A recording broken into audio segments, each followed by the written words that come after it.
Let me ask you a question, one that might feel a little uncomfortable. Why is it that love, something so beautiful, can also cause some of the deepest stress, anxiety, and heartbreak we ever experience? Think about it. We can stay calm in traffic, we can manage work pressure, we can deal with strangers on the internet. But the moment someone we care about says one wrong word, one delayed text, one change in tone, it can shake us to the core. Love has the power to lift us, and the power to break us. But here's the interesting part. It's not love itself that creates suffering. It's our untrained mind trying to control another human being. And that is exactly where Stoicism enters the story. Stoicism is often thought of as a philosophy of emotional numbness. But that's a misunderstanding. A big one. Stoicism doesn't teach you to feel less. It teaches you to suffer less, to love better, to show up with virtue, and to build relationships based on strength, patience, and understanding. Today we're diving deep into a topic that the ancient Stoics understood long before modern psychology existed. How to love without losing yourself, how to care without collapsing, how to stay strong without becoming cold. This is the Stoic guide to love and relationships, and it might just reshape the way you think about human connection forever. Let's begin. Section 1. What makes love so difficult? Love is not difficult because people are bad. Love is difficult because people are human, and humans come with flaws, fears, childhood wounds, weaknesses, insecurities, expectations, blind spots.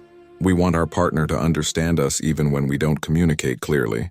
We want them to read our minds. We want them to grow at the pace we decide. We want them to soothe our wounds we haven't healed. And when they don't, we blame them for not being perfect. The Stoics believe that most relationship suffering comes from expecting others to behave according to our script instead of who they actually are. Epictetus said, "When you are frustrated, remember, it is not the actions of others that disturb you, but the judgment you place upon them." In relationships, we are rarely hurt by what a person does. We are hurt by the story our mind creates about what they did. They replied late because they don't care. They didn't say "I love you" because they're pulling away. They forgot something important because I'm not a priority. But the truth is often much simpler. People are busy. People are stressed. People forget. People make mistakes. People have their own minds. Stoicism teaches us to reinterpret, not react. When you change the story, the emotion changes and the relationship transforms. Section 2. The dichotomy of control and love. This is the foundation of Stoic emotional stability. Some things are in our control and some things are not. In relationships, not in your control. Your partner's emotions, their reactions, their beliefs, their past, their mood, their level of maturity, their choices, how much they love you.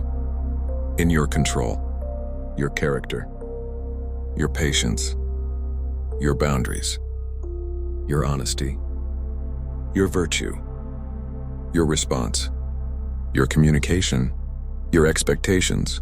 Most relationship problems come from trying to control the first list. Most relationship peace comes from focusing on the second. You cannot force someone to love you the way you want, but you can become the kind of person who inspires deep love.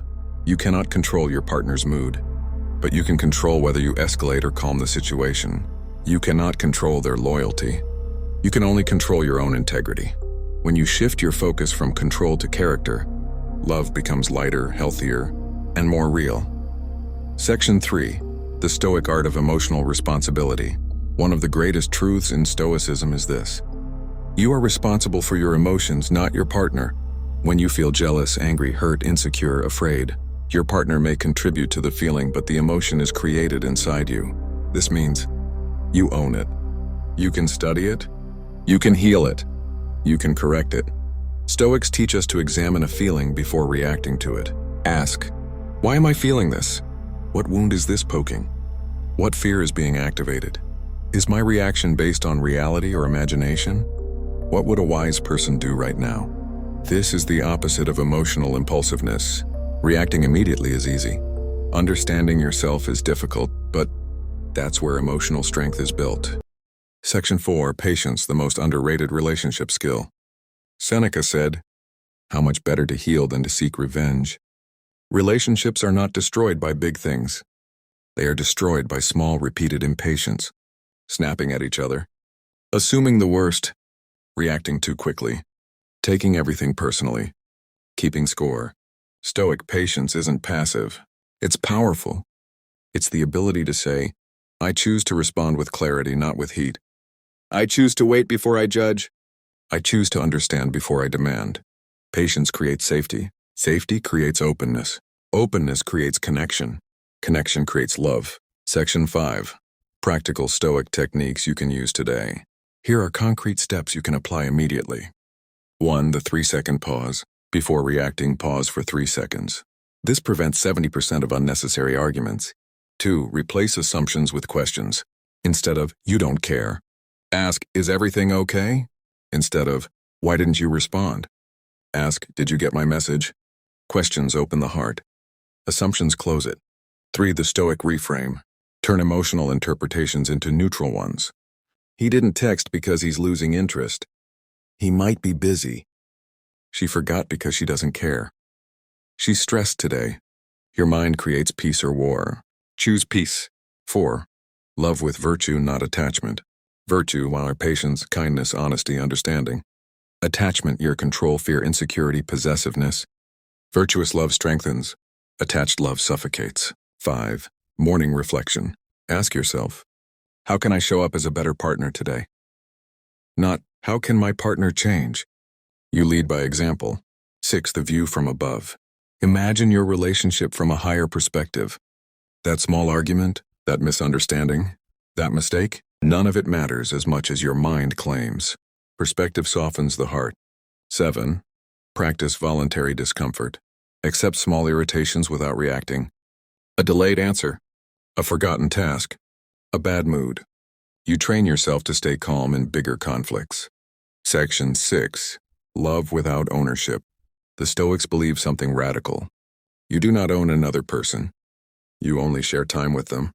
When you let go of possession, you experience love more deeply, because love is not controlling, forcing, seeming, fixing, demanding. Love is appreciating, supporting, guiding, listening, respecting, understanding. Seneca wrote, "We are waves of the same sea, leaves of the same tree. You and your partner are not two halves trying to complete each other. You are two whole people walking the path together." Section 7. Self-love. The foundation of all love. You cannot pour into someone else from an empty cup. Stoicism teaches, know yourself. Respect yourself. Understand your boundaries. Heal your wounds. Build your strength. You attract the love you believe you deserve. You accept the love you think you're worthy of. You tolerate the love you think matches your value. Improve yourself and your relationships improve naturally. Section 8. The Stoic approach to conflict. Conflict is not the end of love. It's the beginning of deeper understanding.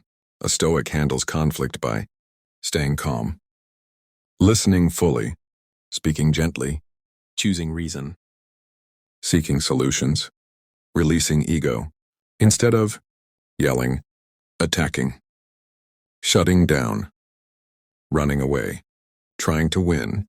The Stoic goal in conflict is not victory, it's harmony. Closing, a powerful emotional ending. Before we wrap up, let me leave you with this.